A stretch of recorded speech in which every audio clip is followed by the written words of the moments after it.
Hey, it's Mr. Kingsbury, and today I'd like to speak to you about some rational stuff.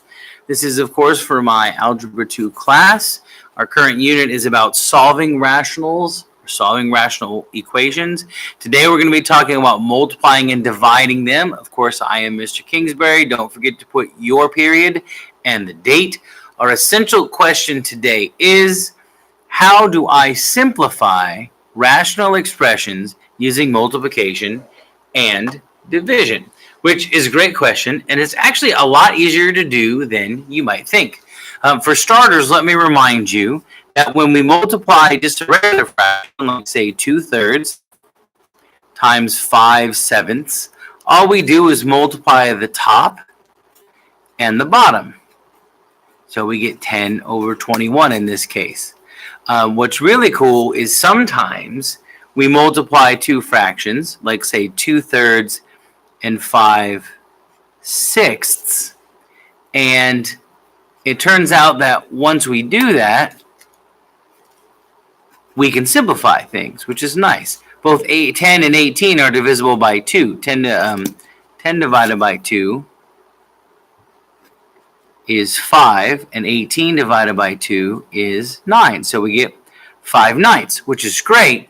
What's even cooler, and this is going to come in super handy, is we could have simplified those things sooner. See how I divided by 2 here and here? Well, sometimes it's hard to know what number is common, or is the common factor of two larger numbers. Not that these are huge, but sometimes that's the case. It's hard to look at two numbers and go, oh, I know they're both divisible by this other number. However, when you're looking at these smaller ones, you can go, oh yeah, 2 and 6, they're both divisible by 2, or something of that sort. And what's great is, because this is multiplication, we can get away with doing something called cross-canceling, and that is when you look diagonal and see if things cancel. So both 2 and 6 are divisible by 2. 2 divided by 2 is 1. 6 divided by 2 is 3. And if I multiply across, 1 times 5 is 5. 3 times 3 is 9. And look, I got the same answer. Well, we can use that trick to help with our rational expressions. Now, they're going to be more complex, but what's going to happen is we're going to be able to cancel some things, which is going to be awesome. Let me just give you some examples with multiplication here, and then we'll talk about division real quick. So let's say we have x plus 1 times x plus 3, and that is over x minus 3 times x plus 1, and we will multiply that by x times x plus 2 over 2x. So not only can we cancel like we did up here, top and bottom, totally legal, but we can cancel diagonally as well.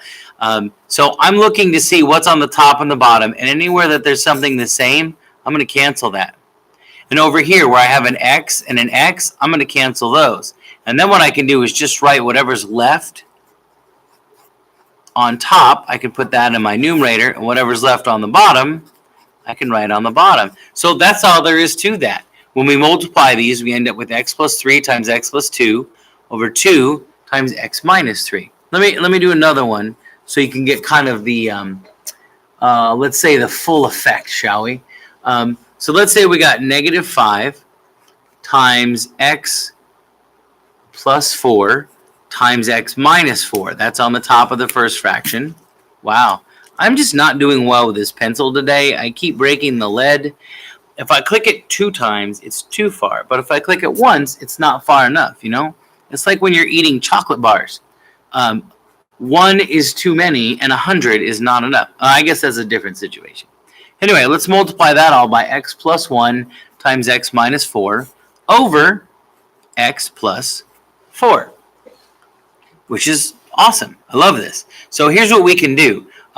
We can try and cancel things top and bottom, which I'm not seeing a whole lot top and bottom here. No commonalities here, nothing common here. But look, I've got x plus 4 here and x plus 4 here. I've got x plus 1 here and x plus 1 here. So that's pretty awesome. And that leaves me on top with negative 5 times x minus 4 times x minus 4. And on the bottom, I got 2x. That's it. I mean, that's all there really is to it. I wish that there was more, but there's not. You guys are probably pretty happy that there isn't more. Let me do one more just to kind of wrap it up, and then we'll talk about division on the next page. So let's say we take x minus 2 times x minus 1, and we're going to divide that by x plus 2 times x minus 2. And then we'll multiply that whole thing by x plus 2 over 2 times x minus 1. So let's see. I'm just looking here. Look, I got an x minus 2 that cancels there. I got nothing that cancels here. Now let's go diagonally. Look, x plus 2 here and x plus 2 here. X minus 1 and x minus 1. So it looks like on the bottom, I certainly have a 2. On the top, I've canceled everything, so we'll just put in our placeholder 1, so we get 1/2. Crazy, right? I gotta love that. Absolutely cool. Now, then the next question is, what happens if we divide? And you know what? I'm going to just label this multiplication really quick. And you should probably do the same thing. Sorry for the very sloppy handwriting. So what happens if we divide? Well, first let's remind ourselves how we divide with fractions, right? So this is division. For example, if we did, say, wowzers, let's do 1/3 divided by 2/7. You can't divide straight across. See, with multiplication, you could just multiply straight across. It was great. You can't do that, though, with division. So instead, what you do is something called multiplying by the reciprocal. So you leave the first fraction the same, right? Same. Then you change division to multiplication.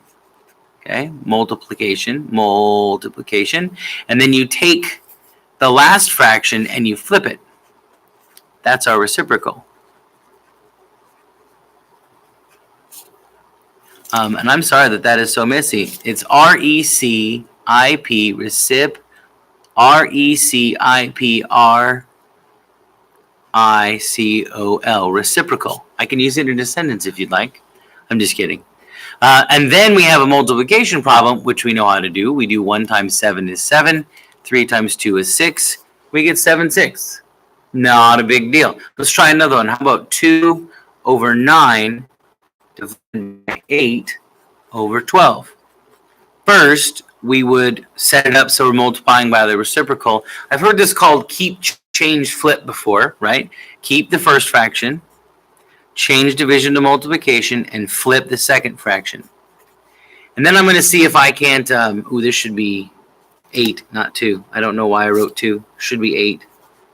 I'm going to see if I can't divide anything. So diagonally, 2 and 8 are both divisible by 2. 2 divided by 2 is 1. 8 divided by 2 is 4. 9 and 12 are both divisible by 3. 9 divided by 3 is 3.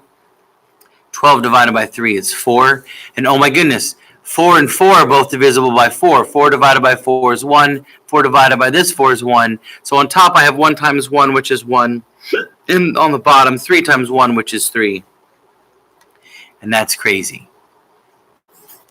And if you don't believe me, let's just do it straight up. 2 times 12 is 24, not 12. And 9 times 8 would be 72. And I would probably divide them both by 8, which gives me 3 on top and 9 on the bottom. And these are both divisible by 3. And that gives us our 1/3. So either way it works. I just wanted to show you that the cross-canceling worked. Anyway, with our rational functions, we are going to do the same exact thing. First, we're going to set it up so that we are multiplying by the reciprocal. Then we can start cross-canceling some stuff, hopefully. And then whatever's left, we'll write on top and bottom. So let's try this one, for example. X minus 1 times x plus 3 all over x minus 1 times 2x plus 5. And then we will divide that by x plus 3 over 2x plus 5 times 2x minus 5. Now the first thing I'm going to do is rewrite this. The first fraction stays the same. Remember, keep it the same, keep, change, flip. So x minus 1 on and x plus 3 on the top, and then x minus 1 and 2x plus 5 on the bottom. I will change division to multiplication, and then I will flip this. So the 2x plus 5 and 2x minus 5, that's going to go on top. And then the x plus 3 will go on the bottom. And then I see if I can cancel things. Well, x plus 3 cancels, top and bottom. 2x plus 5 cancels, top and bottom. And look, x minus 1 cancels. So it looks like all that's left is 2x minus 5. That's not bad, huh? Gotta like something like that. Let me give you one more, just so you can see. Maybe two more, if we can fit it in, if we have time, which I think we might. Let's see. How about we got x plus 10, no, minus 10. Can you tell I'm getting these off of a paper, just off camera, that you can't see? What? So we got x minus 10 times x plus 1, and that is over x minus 9 times x plus 9. And we will divide that by 3 times x plus 1 times x minus 1 over 3x. Interesting. Very interesting. So first move, we rewrite it. Keep, change, flip, right? So we keep the first fraction as x minus 10 times x plus 1 over x minus 9 times x plus 9. We change division to multiplication, and then we'll flip to the other fraction. So 3x will go on top, and 3 times x plus 1 times x minus 1 will go on the bottom. Then we can cross-cancel some stuff. Cancel things top and bottom, too. So I see an x plus 1 here and an x plus 1 here. I'm pretty sure this was supposed to be x minus 1, not x minus 10. So I'm going to make that adjustment right now, and I apologize. It should cancel here and here. And another thing that cancels, this is 3 times x. This is just a 3. Well, the 3's cancel. So what does that give me? It gives me an x on top, and on the bottom, x minus 9 times x plus 9. That was pretty awesome, really. Let's see. Do we want another one? I can do another one. That's always fun to do another one. I think, though, I'm going to leave well enough alone. You've got a couple of examples there. We will practice this in class. We'll talk about it more, but I have a feeling that everyone's going to latch onto it quite quickly. So, having said that, I will see you in class.